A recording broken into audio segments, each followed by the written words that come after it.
Welcome back to Torah in 10, Parsha Bashalach. I'm Jody Burkell, and I'm so excited to be here with you again. I want to dedicate today's class to our beloved Carol, a woman who has been learning with us since the beginning, who lost her battle with cancer just a day ago. She fought so hard. There were times that she even logged on from the hospital. We were blessed, all of us who got to know her. May our learning elevate the neshama of Rachel bas Mordechai. Carol, may you fly ever higher. This week's topic is renewable energy. There's a saying, maybe you've heard it, more than that Jews have kept Shabbat, Shabbat has kept the Jews. Why is this so?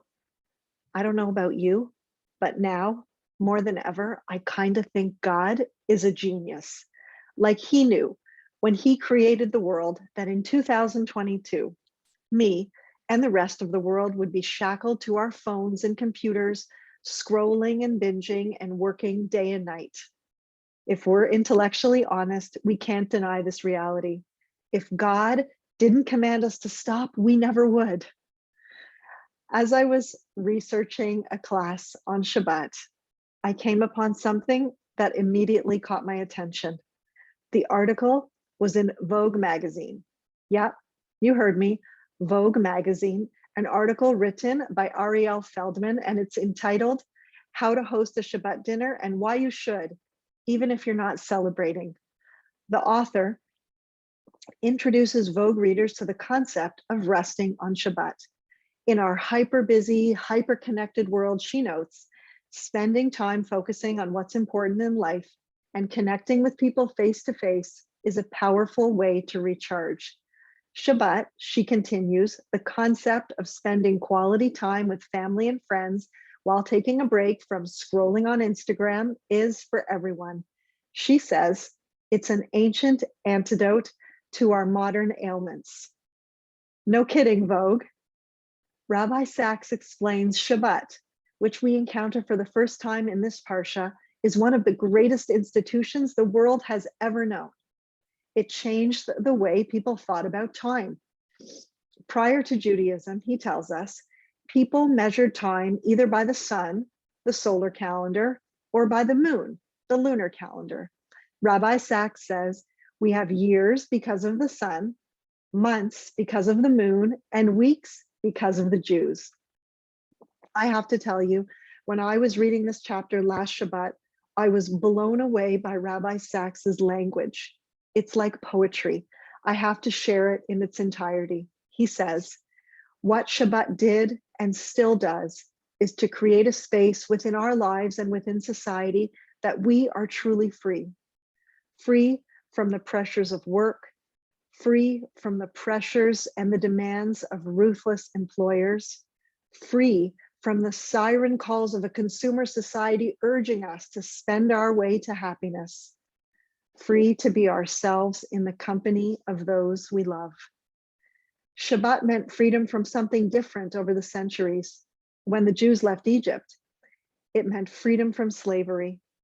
Today, it means freedom from emails, smartphones, and the demands of 24/7 availability. What our Parsha tells us is that Shabbat was one of the first commands the Israelites received when they left Egypt. After they complained about the lack of food in the desert, God told them he would send them man from heaven, with a caveat. They could only collect what they needed for that day. It was a deepening of the relationship with Hashem. The Israelites were building their trust that tomorrow God would again provide for their needs. I just love this idea because it shows us that our trust in God is based on a track record.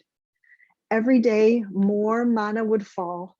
We, at the time, were like children, newly liberated, and God was teaching us that he was, is, and will always be there for us. Remember, Judaism is a relationship built on trust.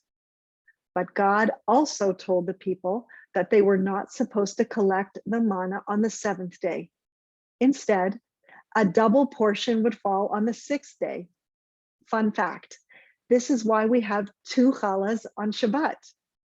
The concept of Shabbat was radical then, and it's radical now. The ancient Greeks mocked the idea of Shabbat, the one day in 7 that Jews don't work, because they said we were lazy. Jews have been called many things. Lazy is not one of them. If you don't have a day of rest written into your schedule, says Rabbi Sack, we'd burn out. Shabbat moves us from doing to being. Rabbi Sack says, Shabbat is the still point of a turning world. Poetry, right?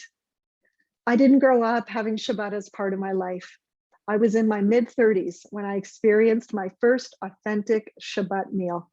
So when my family and I decided to take on some Shabbat observances, we were blessed with friends and mentors who showed us that Shabbat, like all of Judaism, was not all or nothing. So we took baby steps.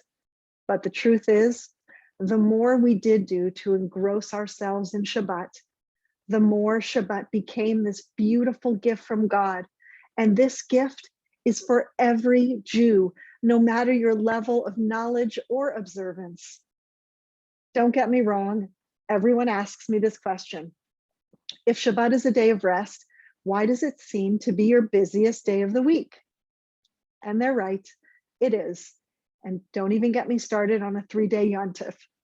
But the day I put the most effort into has become the day that I can't live without.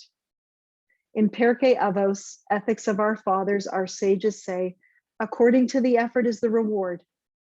We all know this to be true in every area of our life.